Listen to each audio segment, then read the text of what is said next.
रामचन्द्राय रामभद्राय वेधसे रघुनाथाय नाथाय सीताया पतये नमः।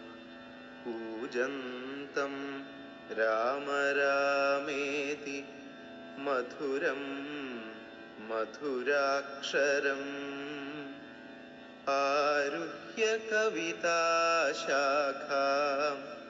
वन्दे വാൽമീകികോകിലം. ഇന്ന് നമ്മൾ വായിക്കാൻ പോകുന്ന ഭാഗങ്ങൾ പ്രധാനപ്പെട്ട സംഭവങ്ങളാണ് രാമായണത്തിലെ. ആദ്യത്തെ തന്നെ അഹല്യാസ്തുതിയിലൂടെയാണ് ഇന്നത്തെ പാരായണം ആരംഭിക്കാൻ പോകുന്നത്. രാമായണത്തിലെ അധ്യാത്മ രാമായണത്തിലെ തന്നെ ഏറ്റവും പ്രധാനപ്പെട്ട സ്തുതികളിൽ ഒന്നാണ് അഹല്യാസ്തുതി. അഹല്യ മോക്ഷത്തിന് ശേഷം അഹല്യാദേവി ശ്രീരാമനെ മഹാവിഷ്ണുവെ കണ്ട് തത്വചിന്താപരമായിട്ടുള്ള ഒരു സ്തുതിയാണ്. അത് അതിന്റെ ഫലശ്രുതിയും അതോടൊപ്പം തന്നെയുണ്ട്. അതിനുശേഷം ശ്രീരാമനും ലക്ഷ്മണനും വിശ്വാമിത്ര മഹർഷിയോടൊപ്പം മിഥിലാ രാജധാനിയിലേക്ക് പോകുന്ന ഭാഗമാണ്. ആ ഭാഗത്ത് അവിടെ ജനക മഹാരാജാവ് വിശ്വാമിത്രനെയും ഈ രാജകുമാരന്മാരെയും സ്വീകരിക്കുന്നു. അപ്പോ ഈ ജനക മഹാരാജാവ് ഇത് നരനാരായണന്മാരാണോ കൂടെ കൊണ്ടുവന്നിരിക്കുന്നതൊക്കെ ചോദിക്കുന്നത്. കാരണം രാമന്റെയും ലക്ഷ്മണന്റെയും ആ തേജസ്സൊക്കെ കണ്ട് അതിനുശേഷം ഈ രാമന്റെ മഹത്വം ഒക്കെ വിശ്വാമിത്രനോട് പറഞ്ഞു. അത് മാത്രമല്ല, ഈ ശൈവജാപം അവിടെ കാണണം എന്നൊരു ആഗ്രഹം പ്രകടിപ്പിക്കുകയും ചെയ്യുന്നുണ്ട്. അവിടെ ഒരു പ്രത്യേകമായ മണ്ഡപത്തില് ഒരുക്കി വെച്ചിരിക്കുകയാണ് ഈ വില്ല്. അപ്പോ രാമന്റെ ആഗ്രഹപ്രകാരം ജനക മഹാരാജാവ് പറയുമ്പോ 5000 സൈനികന്മാരാണ് ഈ ത്രയംബകം എന്ന് പറയുന്ന ഈ മഹാചാപത്തെ കൊണ്ടുവരുന്നത് എന്നാണ് ഇവിടെ കവി പറഞ്ഞിരിക്കുന്നത്. ഈ 5000 കൊണ്ടുവന്ന ആ ചാപം കൊണ്ട് ശ്രീരാമൻ വില്ല് എടുക്കണോ കുലയ്ക്കണോ എന്നൊക്കെ ചോദിക്കുന്നുണ്ട്. വില്ല് എടുക്കാമോ കുലയ്ക്കാമോ എന്നൊക്കെ വളരെ പ്രസിദ്ധമായിട്ടുള്ള വരികളാണ് രാമായണത്തിലെ. അപ്പൊ രാമൻ ആ വില്ല് എടുക്കുകയും അനായാസമായി ഇത് ഒടിക്കുകയും ചെയ്യുന്നു. അപ്പോൾ ഉള്ള പ്രസിദ്ധമായിട്ടുള്ള വരിയാണ് ഈ ഇടിവെട്ടിയിടുമണ്ണം വിൽമുറിഞ്ഞൊച്ച കേട്ടു നടുങ്ങി രാജാക്കന്മാർ ഉരകങ്ങളെ പോലെ മൈഥിലിയ മൈപ്പേട പോലെ സന്തോഷം പൂണ്ടാടുള്ള വരികളൊക്കെ എല്ലാ കേരളീയർക്കും അറിയുന്ന വരികളാണ്. അത് മാത്രമല്ല, അതിനുശേഷം ഈ സീതാദേവി രാമനെ കാണുന്ന സമയത്ത് ആദ്യം നേത്രോൽപ്പലമാലയിട്ടു, അതിനുശേഷമാണ് ഭരണമാലയിട്ടത് എന്നൊക്കെ കാവ്യവർണ്ണനത്തിലൂടെ ഇവിടെ കവി കാണിച്ചു തരുന്നു. സീതാ സ്വയംവരം. അപ്പൊ അതിനുശേഷം വിശ്വാമിത്രനും ജനക മഹാരാജാവും കൂടി തീരുമാനിച്ച് അയോധ്യയിലേക്ക് ദശരഥ മഹാരാജാവിന് സന്ദേശം അയക്കുകയും അവര് വസിഷ്ഠ മഹർഷിയുടെ നേതൃത്വത്തിൽ അവിടെ നിന്ന് എല്ലാവരും ഈ മിഥിലാപുരിയിലേക്ക് വരികയും കല്യാണം നിശ്ചയിച്ച് കല്യാണം നടത്തുകയും ചെയ്തു. ഇവിടെ പ്രത്യേകമായിട്ട് നമ്മൾ കാണുന്നത് കല്യാണം നിശ്ചയിച്ച് 2 വർഷം കഴിഞ്ഞിട്ടല്ല കല്യാണം നിശ്ചയിച്ച് അപ്പൊ തന്നെ അടുത്ത ശുഭമുഹൂർത്തത്തിൽ കല്യാണം നടത്തുന്ന രീതിയിലാണ് ശ്രീരാമന്റെ വിവാഹം. അപ്പൊ അവര് തീരുമാനിക്കുന്നുണ്ട് 4 പുത്രന്മാർ ഇവിടെയുണ്ട്, 4 പുത്രിമാര് മിഥിലാ രാജ്യത്തുമുണ്ട്. എല്ലാവരും കല്യാണം കഴിക്കാമെന്ന് പറഞ്ഞ് ശ്രീരാമൻ സീതയെയും ലക്ഷ്മണൻ ഊർമിളയെയും ഭരതൻ പാണ്ഡവിയെയും ശത്രുഘ്നൻ സുതയെയും വിവാഹം കഴിക്കുന്നു. അവിടെ ഒരു ഭാഗം ഈ ജനക മഹാരാജാവ് വസിഷ്ഠനോടും വിശ്വാമിത്രനോടും പറയുന്നത് സീതാദേവിയുടെ കാര്യവും അതോടൊപ്പം തന്നെ നാരദ മഹർഷി വന്നിട്ട് ഈ ശ്രീരാമന്റെ മഹത്വം പറഞ്ഞു കൊടുത്തതിനെ കുറിച്ചും ഇവിടെ ജനക മഹാരാജാവ് പറയുന്നുണ്ട് വസിഷ്ഠനോടും. അങ്ങനെ ഒരു രംഗം ഈ അധ്യാത്മ രാമായണത്തിൽ ശേഷമാണ് അയോധ്യ രാജധാനിയിലേക്ക് പോകുന്നു. സീതയ്ക്ക് കൊടുക്കുന്ന ആ സ്ത്രീധനത്തെ കുറിച്ച് വർണ്ണിക്കുന്നുണ്ട്. അതിനുശേഷം അവിടെ യാത്ര പോകുന്ന വഴിക്കാണ് പരശുരാമനെ സന്ദർശിക്കുന്ന ഒരു ഭാഗം. അവിടെ ഭാർഗവരാമന്റെ രംഗപ്രവേശം വളരെ പ്രധാനപ്പെട്ട ഒരു ഭാഗമാണെന്നില്ല. കാരണം ഈ ശ്രീരാമന് വൈഷ്ണവമായ ആ ശക്തി കിട്ടുന്നത് ഭാർഗവരാമനിലൂടെയാണ്. അപ്പോ ആദ്യം പരശുരാമൻ വളരെ അഹങ്കാരത്തോടു കൂടി ഞാനൊഴിഞ്ഞുണ്ടോ രാമനി ത്രിഭുവനത്തിങ്കൽ എന്നുള്ള രീതിയിലൊക്കെ ചോദിക്കുന്നുണ്ട്. അതിനുശേഷം ഗുരുവായ ശിവന്റെ ചാപം ഒടിച്ച രാമന് വൈഷ്ണവ ചാപം ഒടിക്കാൻ പറ്റുമോ, അതൊന്നും കുറയ്ക്കാൻ പറ്റുമോ എന്ന് ചോദിക്കുമ്പോ വളരെ വിനയാന്വിതരായിട്ടാണ് ശ്രീരാമൻ ഇവിടെ പെരുമാറുന്നത്. അത് വളരെ വിനയപൂർവ്വമായിട്ടുള്ള വാക്കുകളാണ് പരശുരാമനോട് ശ്രീരാമൻ പറയുന്നതായിട്ട് ഇവിടെ കവി വർണ്ണിച്ചിട്ടുള്ളത്.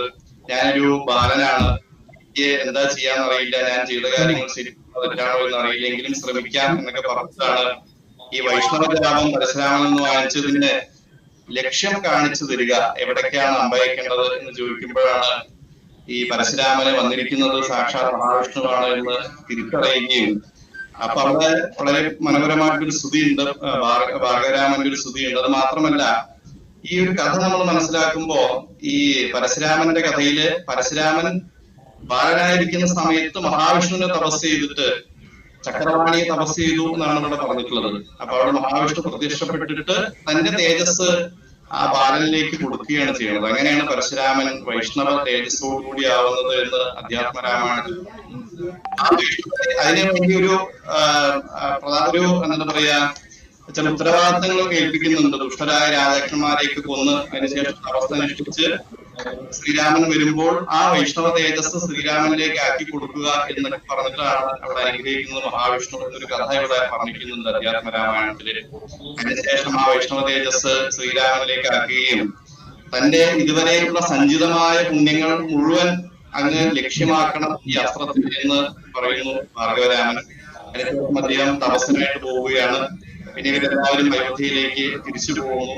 അവിടെ വൈകുണ്ഠത്തിൽ മഹാവിഷ്ണു എന്ന പോലെ, മഹാവിഷ്ണുവും ലക്ഷ്മിയൊക്കെ എന്ന പോലെ ശ്രീരാമനും സീതാദേവിയും ഒക്കെ അവിടെ വസിക്കുന്നു. ആ സമയത്ത് ഈ ഭരതന്റെ അമ്മാവനായ യുദ്ധ അങ്ങോട്ട് വന്ന് കേകേരാജ്യത്തിലേക്ക് കൊണ്ടുപോകുന്ന ഒരു സന്ദർഭമുണ്ട്. അപ്പോ ഭരതന്റെ ഒപ്പം ശത്രുഘ്നെയും ആ കേകേരാജ്യത്തിലേക്ക് കൊണ്ടുപോകുന്നതൊക്കെ ചരിത്രപരമായിട്ടുള്ള കാര്യങ്ങളാണ്. ഭരതനും ശത്രുഘ്നും യുദ്ധായുധത്തിൽ കൂടെ കേകേരാജ്യത്തിലേക്ക് പോകുന്നതിന് ശേഷം ഇവിടെ ദശരഥനും ശ്രീരാമനും ലക്ഷ്മണനൊക്കെ ആയിട്ട് ഈ രാജ്യത്ത് സുഖമായി വസിക്കുന്നു എന്ന് പറയുന്ന സന്ദർഭത്തിലാണ് ഈ ബാലകാണ്ഡം അവസാനിക്കുന്നത്. ബാലകാണ്ഡം അവസാനിക്കുന്ന വരെയുള്ള ഭാഗങ്ങളാണ് നമ്മൾ വായിക്കുന്നത്. നമസ്കാരം. ബ്രഹ്മാനന്ദം പരമസുഖദം കേവലം ജ്ഞാനമൂർത്തിം ദ്വന്ദ്വാതീതം ഗഗനസദൃശം തത്വമസ്യാദിലക്ഷ്യം ഏകം നിത്യം വിമലമചലം സർവധി സാക്ഷിഭൂതം ഭാവാതീതം ത്രിഗുണരഹിതം സദ്ഗുരും തം നമാമി.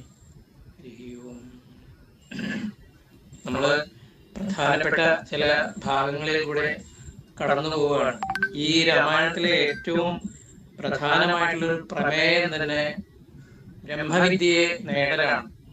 ഈ ബ്രഹ്മവിദ്യയായിട്ട് നമ്മള് ഇതില് രാമായണത്തില് സിംബോളിക്കായിട്ട് കാണിച്ചിരിക്കുന്നത് സീതയാണ്.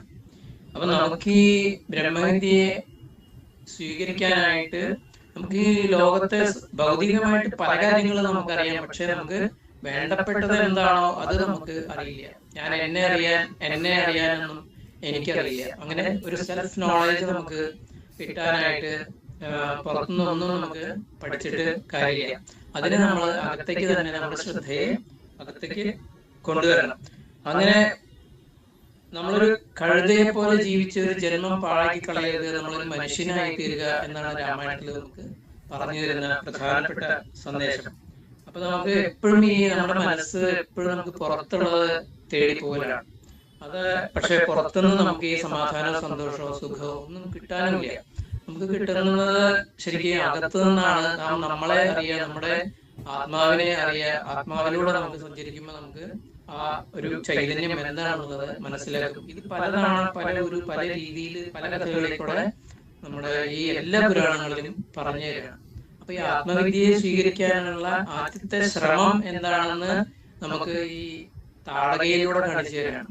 അപ്പൊ അതിനു മുമ്പ് തന്നെ വിശ്വാമിത്രൻ പറയുന്നുണ്ട്, പലതവണ പറയുന്നത്, 1-2 തവണ നമുക്ക് ഈ ശ്ലോകം കാണാം. എന്ത് അരുത് വൃഥാ കാലം കളയുന്നുള്ളതും ജനകമഹീപതിയുടെ മഹായജ്ഞം ഇനി വേഗം. അത് എന്താണെങ്കിലും നമ്മൾ ഈ വേഗം 2-3 തവണ പറയുന്നുണ്ട്. ഈ അരുത് കാലം ഇനി നമ്മള് വൃഥാ കളയരുത്. അത് നമുക്കും പറയുന്ന കാര്യങ്ങളാണ്.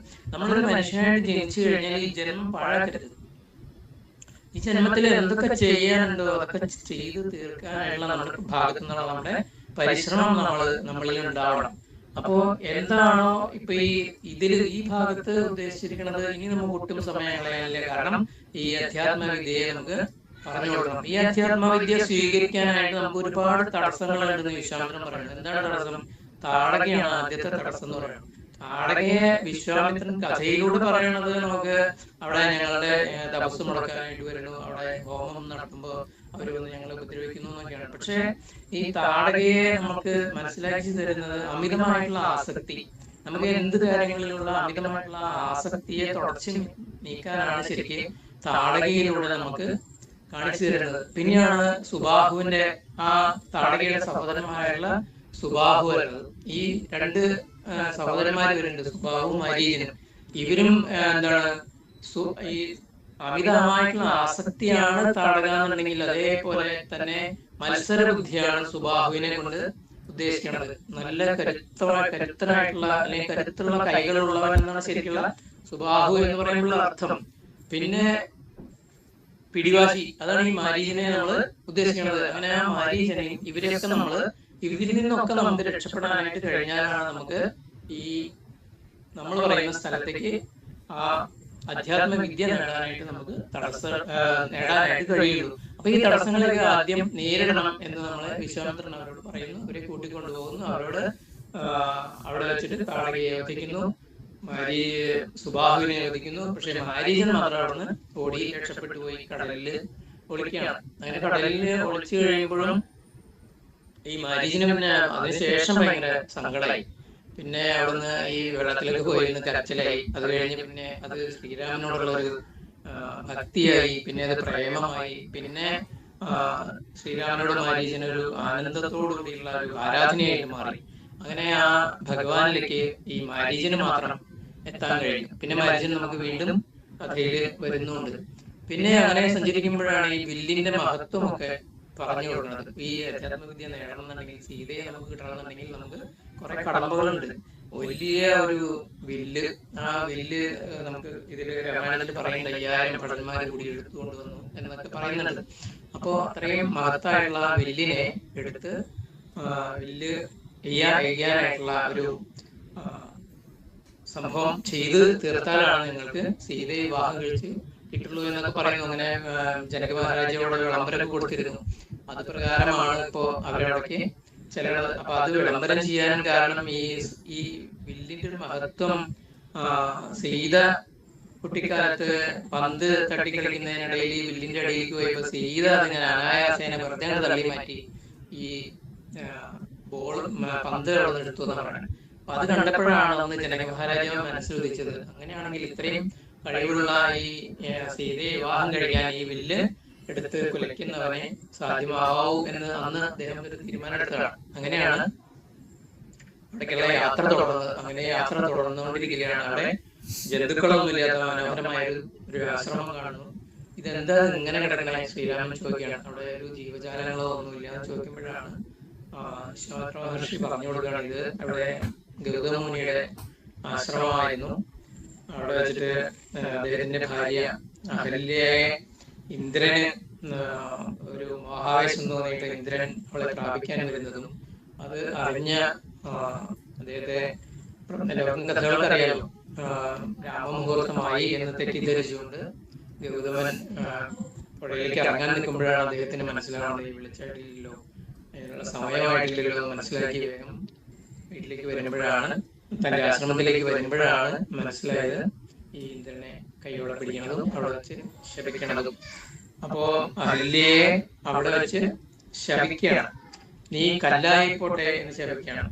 കല്ലായിപ്പോട്ടെ എന്ന് പറഞ്ഞു കഴിഞ്ഞെങ്കിൽ ശരീരബോധത്തിൽ ഇരിക്കുമ്പോൾ നമ്മൾ ആ ശരീരബോധം എന്ന് പറഞ്ഞിട്ടുണ്ടെങ്കിൽ നമ്മൾ മണ്ണാണ്, കല്ലാണ്. അതേസമയം നമ്മൾ ഈശ്വരനിലേക്കോ അല്ലെങ്കിൽ ഒരു ചൈതന്യത്തിലേക്കോ നമ്മൾ ഉയരുമ്പോൾ നമ്മൾ മാറി, നമ്മൾ ആ ഒരു ചൈതന്യത്തിലേക്ക് നമ്മൾ ഉയരാൻ വേണ്ടിയിട്ടുള്ള ഒരു ശാപമായിരുന്നു ശരിക്കും പറഞ്ഞിട്ടുണ്ടെങ്കിൽ. ശാപം ഒന്നും പറയാൻ പറ്റില്ല. വിശ്വാമിത്രൻ അല്ലെങ്കിൽ ഗൗതമ മഹർഷി ശപിച്ചത് ഒരു ശ്രീരാമനിലേക്ക് ഒരു ഭക്തി ഉണ്ടാവുമ്പോൾ കൃത്യമായിട്ടും അവളുടെ മനസ്സ്, അഹല്യയുടെ മനസ്സ് ഈഗോ ഒന്നുമില്ലാണ്ട് എന്താണ് അഹമില്ലാത്ത മനസ്സായിട്ട് മാറും. ഞാൻ എന്നുള്ളത് വിട്ട്, ശരീരബോധം എന്നുള്ളത് വിട്ട്, കല്ല് മണ്ണ് എന്നുള്ളത് വിട്ട് ഞാനൊരു ചൈതന്യമാണ് എന്നുള്ള ഒരു ബോധ്യം എപ്പോഴാണ് വരുന്നത്? അതിന് ഒരു പുണ്യപുരുഷന്റെ ഒരു സ്പർശം വേണം.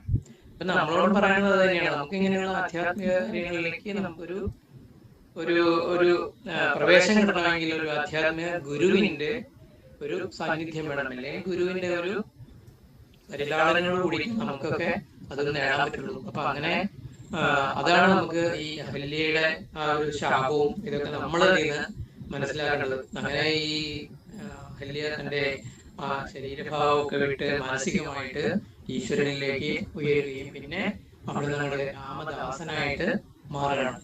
അതാണ് രാമപാദത്തെ അഹല്യ തപസ് ചെയ്തു എന്നൊക്കെ പറയണത്. അങ്ങനെ ദാസനായി നേടി, ദാസനായി വന്നു. പിന്നെ നല്ല വിചാരത്തോടു കൂടി ധാർമ്മികമായുള്ള ജീവിതം നയിച്ചുകൊണ്ടാണ് അഹല്യയുടെ ആ ഒരു പിന്നീടുള്ള ആ ഒരു യാത്ര. അപ്പോ നമ്മളും അതുപോലെ തന്നെ വേണം നമ്മുടെ ജീവിതം കൊണ്ടുപോകാൻ. നമ്മൾ എപ്പോഴും നമ്മളെ ഈ ഭൗതികമായിട്ടുള്ള കാര്യങ്ങളിൽ മാത്രം ലയിച്ചു പോരുന്നത്. നമ്മള് ആ ഈശ്വരനെ അടുക്കാനോ ഈശ്വരനെ പ്രാപിക്കാനുള്ള പരിശ്രമം ചെയ്യണം. അങ്ങനെ പരിശ്രമിച്ചു കഴിഞ്ഞാൽ നമ്മുടെ ജീവിതം തന്നെ ശോഭനമാവും എന്നാണ് നമുക്ക് പറഞ്ഞു തരുന്നത്. അങ്ങനെ പിന്നെയാണ് ഈ അവിടുന്ന് വിവാഹത്തിനുള്ള ശ്രമങ്ങള് വില്ല് കൊലച്ചു. അതോട് വില്ല് ഒടിഞ്ഞു പോവാണ്. അതോടുകൂടി തന്നെ അവിടുന്ന് എന്താണ് അത് വളരെയധികം രസകരമായിട്ട് എഴുത്തച്ഛൻ വർണ്ണിച്ചിട്ടുണ്ട്. ഇടിവെട്ടിയും മണ്ണമ്പിൽ മുറിഞ്ഞൊച്ച കേട്ടു നടുങ്ങി രാജാക്കന്മാർ ഗ്രഹങ്ങളെ പോലെ. അവിടുന്ന് പിന്നെ ദേവവാദ്യങ്ങളൊക്കെ മുഴങ്ങി, ദേവന്മാരൊക്കെ പുഷ്പവൃഷ്ടി ചെയ്തു, അപ്സരസുകളൊക്കെ നൃത്തം ചെയ്തു. അത്ര മനോഹരമായിട്ടുള്ള ഒരു വരികളിലൂടെയാണ് നമുക്ക് അവിടെ ഈ ഭാഗം പറഞ്ഞു തരുന്നത്. പിന്നെ അതുപോലെ തന്നെ സീതയ്ക്കും വലിയ സന്തോഷമായി. മൈഥിലി മയിൽപ്പേട പോലെ സന്തോഷം കൊണ്ടാണെന്നൊക്കെ നമുക്ക് പറഞ്ഞു തരുന്നത്. സ്വർണ്ണവർണ്ണത്തെ കൊണ്ട മൈഥിലി മനോഹരി, സ്വർണ്ണഭൂഷണങ്ങളും അണിഞ്ഞു ശോഭയോടെ, സ്വർണ്ണമാലയും ധരിച്ചാദരാൽ മന്ദം മന്ദം അർണോജനേത്രൻ മുമ്പിൽ സത്രപം വിനീതയായി. അതായത് പിന്നെ വന്നുടൻ നേത്രോൽപ്പലമാലയും ഇട്ടാൾ മുന്നേ പിന്നാലെ ഭരണാർത്ഥമാലയും ഇട്ടിരുന്നത്. എന്താണ് വളരെ മനോഹരമായിട്ടുള്ള വരികളിലൂടെ നമുക്ക് ആ ഭാഗം വർണ്ണിച്ചു തരണം. അങ്ങനെ അവിടെ വെച്ച് ആ ഭരണമാല്യം ഇട്ടോട് കൂടിയിട്ട് തന്നെ അവിടെ വെച്ച് തീരുമാനിക്കുകയാണ്. ഒരു നിശ്ചയം നടത്തി എന്നാണ് പറയുള്ളൂ. അങ്ങനെ അവിടുന്ന് അപ്പൊ ഒരു നിശ്ചയം നടത്തി. പിന്നീട് ദൂതനെ അയച്ചിട്ട് ദശരഥന്റെ അടുത്തേക്ക് ചെന്നു. ദശരഥനോട് ചെന്ന് പറഞ്ഞു, ഇങ്ങനെ നിശ്ചയമൊക്കെ കഴിഞ്ഞു എന്ന് പറഞ്ഞപ്പോ തന്നെ പകച്ചുപോയി. ഞാനറിയേണ്ട ഇത്രയും വേഗം എങ്ങനെയാ ഇത് നടന്നേ എന്നൊക്കെ. പിന്നെ അവിടെ വെച്ചിട്ട് വിവാഹം തീരുമാനമായി. പിന്നെ അപ്പൊ തന്നെ പറയുകയാണ്, ഇങ്ങനെ രാമന് വേറെ സഹോദരന്മാരുണ്ട് എന്നൊക്കെ പറയുമ്പോഴാണ് അവിടെ വെച്ച് പിന്നെ ജനക മഹാരാജാവിന്റെ സഹോദരന്റെ 2 പുത്രിമാരുണ്ട്. പിന്നെ ഒരു സഹോദരിയായിട്ടുള്ള ലക്ഷ്മണനെ തന്റെ ഊർമിളയെ വിവാഹം കഴിച്ചു കൊടുക്കാം. മാണ്ഡവിയെ ഭരതനും ശത്രുഘ്നെ ശൂതകീർത്തിയെയും വിവാഹം ചെയ്തു കൊടുക്കുകയാണ് അവിടെ വെച്ച്. അങ്ങനെ അവര് 4 പേരെയും വിവാഹം കഴിച്ച് കൊണ്ടുപോകുന്നു. അങ്ങനെ കൊണ്ടുപോയി പിന്നെയാണ് ആ വിവാഹം കഴിച്ചു കൊടുക്കുന്നത് കുറച്ച് സമയം കഴിഞ്ഞിട്ടാണ്. ഞാൻ പിന്നീട് ഒരു 27 ദിവസം കഴിഞ്ഞിട്ടാണ് ഈ വിവാഹം നടന്നിട്ടുള്ളത് കേൾക്കുന്നുണ്ട്. അങ്ങനെ ഈ 27 ദിവസം കഴിഞ്ഞ് വീണ്ടും ഇവരുടെ ഈ വിവാഹം കഴിഞ്ഞിട്ടുള്ള യാത്ര, കുറെ പേരെ കൂടി ബഹളവും കൊട്ടും ബഹളമൊക്കെ ആയിട്ട് അയോധ്യയിലേക്കുള്ള യാത്രയിലാണ്. ഈ ബഹളവും കൊട്ടൊക്കെ കേട്ടിട്ടാണ് ഈ പരശുരാമൻ അവിടെ നിന്ന് ഞെട്ടി ഉണർന്നത്. ഈ പെട്ടെന്ന് ആരാണിത് ഈ ഇങ്ങനെ വരണത് എന്നൊക്കെ അറിയാനായിട്ട് നോക്കുന്നു. അപ്പോഴാണ് അവിടെ വെച്ച് മനസ്സിലാവുന്നത്, ഇങ്ങനെ അവിടുന്ന് ഏതോ ഒരു വില്ലൊടിച്ചിട്ട് ഇങ്ങനെ സീതയെ വിവാഹം കഴിച്ചു വരികയാണെന്നൊക്കെ അവിടെ വെച്ച് മനസ്സിലാവുന്നു. അങ്ങനെ മനസ്സിലായി കഴിയുമ്പോ അദ്ദേഹം അവിടെ ദേഷ്യപ്പെടുകയാണ്. ദേഷ്യം മാത്രമല്ല, വളരെ പുച്ഛത്തോടു കൂടിയിട്ട് നീ രാമൻ, നീ എന്ത് ചാപം നീ ഓടിച്ചത്, എന്റെ കയ്യിലുണ്ടല്ലോ ഇതിലും വലിയൊരു ചാപം എന്നൊക്കെ പറഞ്ഞിട്ട് അവിടെ വെച്ചിട്ട് പൊട്ടിത്തെറിക്കുന്നു. അനേകം സൂര്യന്മാർ ഒന്നിച്ചു ഉദിച്ചതുപോലെ ഒരു തേജസ് പ്രത്യക്ഷപ്പെട്ടു എന്നൊക്കെയാണ് പറയണത്. അങ്ങനെ ആ പരശുരാമന്റെ അവിടെ വെച്ച് കാണുന്നു. അദ്ദേഹത്തിനെ കുറിച്ച് നല്ല രീതിയിൽ തന്നെ പറഞ്ഞിട്ടുണ്ട്. ശിരസിൽ ജടാഭാരം, ഇടത്തെ കയ്യിൽ വില്ല്, വലത്തെ കയ്യിൽ വെൺമഴു, അങ്ങനെയൊക്കെയാണ് നമ്മളും മനസ്സിലാക്കി വെക്കേണ്ടത്. അങ്ങനെ അത് മാത്രമല്ല, ക്ഷത്രിയ വംശത്തെ 21 വട്ടം സംഹരിച്ചവനാണ്. പിന്നെ കാർത്തവീര്യാർജുനെ വധിച്ചവനാണ്. അങ്ങനെ വളരെയധികം ദേഷ്യത്തോടു കൂടിയിട്ട് ഈ ശ്രീരാമനോട് തട്ടിക്കയറും. നീ ഏതൊരു വില്ലൊടിച്ചു, ഞാൻ ഒഴിഞ്ഞുണ്ടോ രാമനെ ത്രിഭുവനത്തിങ്കിൽ എന്നാണ് ചോദിക്കണേ. അങ്ങനെ എന്റെ കയ്യിൽ നിന്ന് ഒരു വൈഷ്ണവ ജാപം നിനക്ക് അത് കൊലയ്ക്കാമോ എന്നൊക്കെ ചോദിക്കുകയാണ്. അങ്ങനെ എല്ലാവരും പേടിച്ചു. പക്ഷെ ശ്രീരാമന് ഒരു ഭയം ഉണ്ടായില്ല. ശ്രീരാമന് ഒരു ശാന്തതയ്ക്ക് നേടി. അതൊക്കെ ആ വസിഷ്ഠന്റെ ഉപദേശത്തിൽ അദ്ദേഹം ഒരു ശാന്തനായിട്ട് ഏത് കാര്യത്തെയും ധീരതയോടെ നേരിടാനുള്ള കഴിവ് നേടിക്കഴിഞ്ഞിരുന്നു. അതുകൊണ്ട് തന്നെ ആ വില്ല് വാങ്ങിയിട്ട് കാവനാടിയിൽ നിന്നൊരു ശരമെടുത്തിട്ട് ലക്ഷ്യം കാണിച്ചു തരുമെന്ന് പറയാം. അങ്ങനെ പരശുരാമന്റെ മുഖമാകെ വിളറി പരശുരാമനാകെ സ്തബ്ധനായി പോയി. പിന്നെ അപ്പോഴാണ് അദ്ദേഹത്തിന് ഓർമ്മ വന്നത്, മുമ്പ് വിഷ്ണു അദ്ദേഹത്തോട് പറഞ്ഞിട്ടുണ്ടായിരുന്നു, എന്ത് ത്രേതായുഗത്തിൽ ഇങ്ങനെ ദശരഥപുത്രനായ രാമൻ എന്ന പേരിൽ ഞാൻ അവതരിക്കുന്നൊക്കെ. അപ്പോ എനിക്ക് വീണ്ടും കാണാൻ കഴിയും എന്നൊക്കെ പറഞ്ഞിട്ടുണ്ടായിരുന്നു. അപ്പൊ തന്നെ പരശുരാമന് ബോധ്യമായി, അങ്ങ് ഭഗവാൻ വിഷ്ണു തന്നെയാണ്, എന്റെ ജന്മം സഫലമായി, ഇനി രണ്ട് രാമനില്ല എന്ന് എന്റെ ഈ ചൈതന്യം മുഴുവൻ ഞാൻ നിനക്ക് പകർന്നു തരികയാണ് എന്ന് പറയുകയും ശ്രീരാമചന്ദ്രനെ പ്രഭുവിനെ സ്തുതിക്കുകയും ചെയ്യണം. പിന്നെ അവിടുന്ന് പരശുരാമൻ മഹേന്ദ്ര പർവ്വതത്തിലേക്ക് തപസ്സിനായിട്ട് പോവാണ്. അങ്ങനെ എല്ലാവരും കൂടിയിട്ട് അവിടെ അയോധ്യയിലേക്ക് പ്രവേശിച്ചു. അപ്പൊ ആ സമയത്ത് കൈകേയിയുടെ അനുജൻ യുധാജിത്ത് ഭരതനെ കേകയ രാജ്യത്തേക്ക് കൊണ്ടുപോകാനായിട്ട് വരികയാണ്. അങ്ങനെ ഭരതനും ശത്രുഘ്നും കൂടി അവിടേക്ക് പോകുന്നതോട് കൂടിയിട്ടാണ് ഇന്നത്തെ ഈ പാരായണ ഭാഗങ്ങൾ സമാപിച്ചത്. എല്ലാവർക്കും നന്ദി, നമസ്കാരം.